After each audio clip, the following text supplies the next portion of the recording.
So I Need Love was a romantic joint. I thought at the time that Rick was not too excited about it. He was like, if you like it that much, put it out first. But I put out I'm Bad, the song at that time first. And everything ended up doing really well. But yeah, that was a moment. Like I'm a little nuts with certain shit. Like I'll tell you, like they're little things, like, like people like, yo, because I'm from the hood. So I know how dudes think, right? Like, yo, L got those wide pants on in that video. Why you doing that? As soon as I heard that, I started wearing them shits every day. yo, why? Oh, I started leaning into shit. Oh, you don't like the love song? Let me make 4 of them joints. Like, you know what I'm saying? I'm not gonna let these people, and if I don't want to do it, I don't do it. But what I'm saying basically is you can't let people dictate to you what they want you to do based on how they feel about their lives. That's your life. Do what you want to do. It's cool. We love you for it, baby.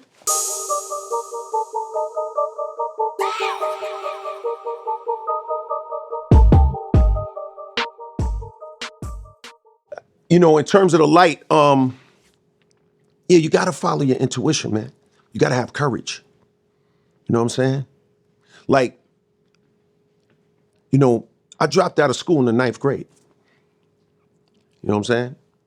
9th grade, but early in the 9th grade. Not even, I'm talking about October. You know what I'm saying? You know what I'm saying? Like fucking early, right there. So, and I asked my mother, I said, Ma, because, my family, cops, educators, all kind of, people that are accomplished in a lot of ways, relatively speaking, because they ain't had that much money, but a lot of this. And so I said, Mom, why you let me drop out of school? She said, because I felt like you was young enough to go back and I wanted you to go after your dream because you was passionate about it. So having the courage to go after your dreams is a big piece, but to go after your dream, you got to be willing to follow that light. You know what I'm saying? A lot of people have intuitive leanings, like in their intuition will tell them to do something, and then they'll let their mind talk them out of it. They'll be like, oh, I was going to do this, and then they'll say, nah, but this, and they'll start rationalizing why they shouldn't do what their spirit is telling them to do. I don't do that shit. You know what I'm saying? Like if my intuition tells me, yo, put on that green shirt, right? I'm simplifying it, but if it tells me put on that green shirt, I'm not there, I'm gonna sit there and think, oh, but everybody's gonna wear yellow and I'm gonna be standing, no. I'm putting the green shirt on. You feel me? And I think that because that's one of the most powerful tools you have in your toolbox. You know what I'm saying? And a part of that is like intuition, they say prayers, you talking to God. Intuition is God talking to you. So that's why I follow that. You know what I'm saying? You got to have faith in God. You know what I'm saying? It works. Christ consciousness. You know what I'm saying? Yeah. 3 keys you got to follow. I say following your intuition. 2, I would say you got to be willing to be vulnerable. You know what I'm saying? And the vulnerability that I'm talking about is not weakness and crying with your head in somebody's lap. I'm talking about in order to win, you have to risk losing, B. You know what I'm saying? It's like, do you want the last shot? In the basketball game, right? Metaphorically speaking. It's like people, like if you think about it, the winners take the last shot, but they're also putting themselves in a position to look stupid or to be ridiculed because if they miss the last shot, everybody, you missed the last shot. I don't care about that. I don't care. You know what I'm saying? Like, I go for mine. You know what I'm saying? Like, it ain't I remember seeing Raisin in the Sun on Broadway. Like, I'm not standing around like talking about I'm going to get it. You know what I'm saying? Like, I'm all about going to get it, man. I don't play at all. You know what I'm saying?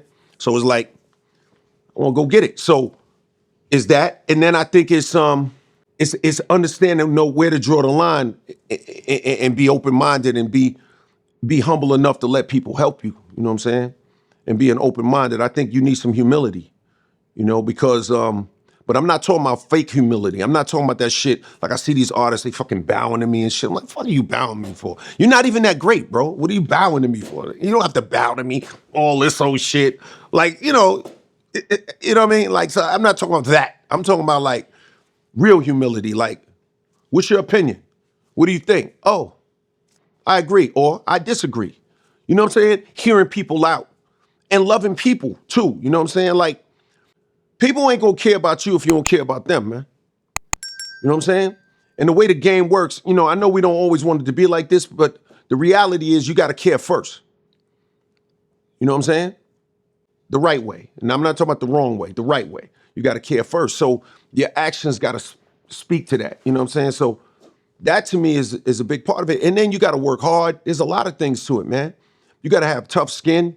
You know what I'm saying? You can't be one of these people that like somebody says something about you and now you got to curl up in a ball with, two thumbs in your mouth and you know, a electric blanket and some hot cocoa because you're upset because, Johnny doesn't like your single, there was a snide remark on the internet.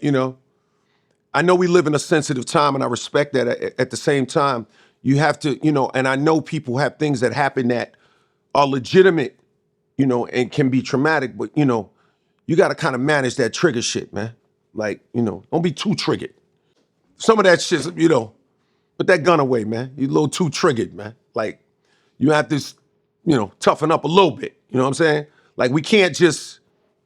So I think that's a big part of it to me. You know what I mean? Yeah, so I Need Love was a song that I did at a time, and it was basically the first, for all intents and purposes, it was the first real romantic love rap song in hip hop, right? Like, I introduced a lot of that stuff to the game. A lot of shit, jewelry, the GOAT term. I could go through the list of things, but that was one of the things that I helped bring to the game. And so at that time, there was a lot of people who was like, oh, you're making a love song, this and that, and they would come criticize. I didn't care. You know what I'm saying? Like, my intuition told me I do what I want to do, man. You know what I'm saying? See, a lot of times it's like, you'll find that. So I Need Love was a romantic joint. I thought at the time that Rick was not too excited about it. He was like, if you like it that much, put it out first. But I put out I'm Bad, the song at that time first. And everything ended up doing really well. But yeah, that was a moment. You know what I'm saying? That was definitely a moment where there was a lot of, like I'm a little nuts with certain shit. Like, I'll tell you, like there little things, like, like people like, yo, because I'm from the hood. So I know how dudes think, right? Like, yo, L got those wide pants on in that video. Why you doing that? As soon as I heard that, I started wearing them shits every day. yo, why? Oh, I started leaning in this shit. Oh, you don't like the love song? Make 4 of them joints. Make 4 of them joints, man. You know what I'm saying? You know what I mean? Yo, why your car purple? Yo, give me another purple joint, man.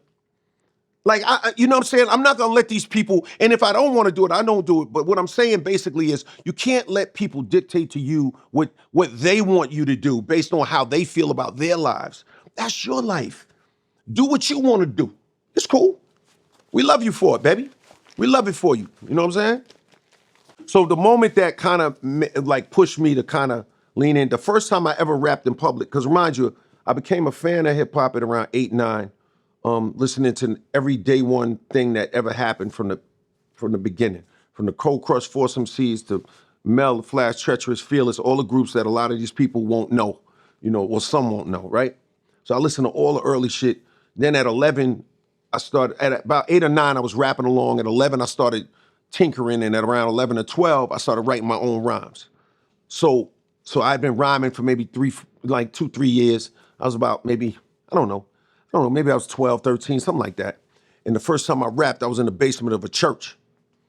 And this girl, it was a very sparse crowd. There was probably maybe 11 people in there, little basement church, spewing shit. Church basement, you know what I'm saying? So I'm in there rapping. When I finished, and it was echoing and I'm rapping, this girl comes over to me, I'm up on a stage because it was a little stage in the church, in the basement. She says, boy, you can't rap. That's all I needed to hear. I was like, oh, okay. I was like, nah. She's like, nah, you can't rap. I said, okay. That was it. That was it. That's all I needed, man. That's all I needed, B. That's all I needed. I'm an animal. That's all I needed. It was beautiful. And I'll tell you another time, like, I remember right before my right before my record came out, I Need a Beat. I finished it. I recorded it. I'm on Def Jam. I'm the first artist. The neighborhood though doesn't really necessarily believe me. So we had a block party. I'm rapping. I'm like maybe 15, 16, 16. I'm rapping, and at the end, I'm like, yo, and my new record coming out in November. You know what I'm saying? So another dude grabs the mic right after I get off the mic. Stop lying, and the whole block laughed at me. The whole fucking block. And they just started laughing. You know what I'm saying? And it was like, and then I remember seeing that dude maybe 3-4 months later, and I wasn't like all the way up, but I had caught a little money, and you know, I saw him in the one of the outlet stores and shit. And I had the shopping bags up on the counter, and all that. And I remember him looking at me, and that was it. You know what I'm saying? It was like, I just remember looking at him and him looking at me and us just standing there, and it was just like a moment at the register. And he was standing there, and he obviously was window shopping. He wasn't buying shit. And I just remember putting my stuff in my bag and just looking at him. And the record was out. It was cooking. And that felt pretty fucking good, bro, I must admit. That felt really, really good. That felt great. That felt great. That was phenomenal. I'll tell you one more, too, just for the hell of it. So I was at a tour. I'm not going to tell you who, because I don't want to embarrass the artist, but this was a well-known, really, really well-known, popular hip-hop artist. They were in a group. So I was, maybe about 16 at this time, and they were on tour. And so I came backstage, and he was standing up, he was on the side, a few girls. He got his group with him, and he's like sitting up on some shit all cocky, and he's looking at me. He's like, yo, LL. I'm like, what up, man? He said, what you doing here? Don't nobody know you?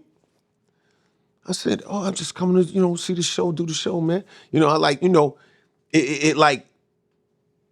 It bothered me, you know what I'm saying? I was like, oh, he's trying to play me. I said, okay.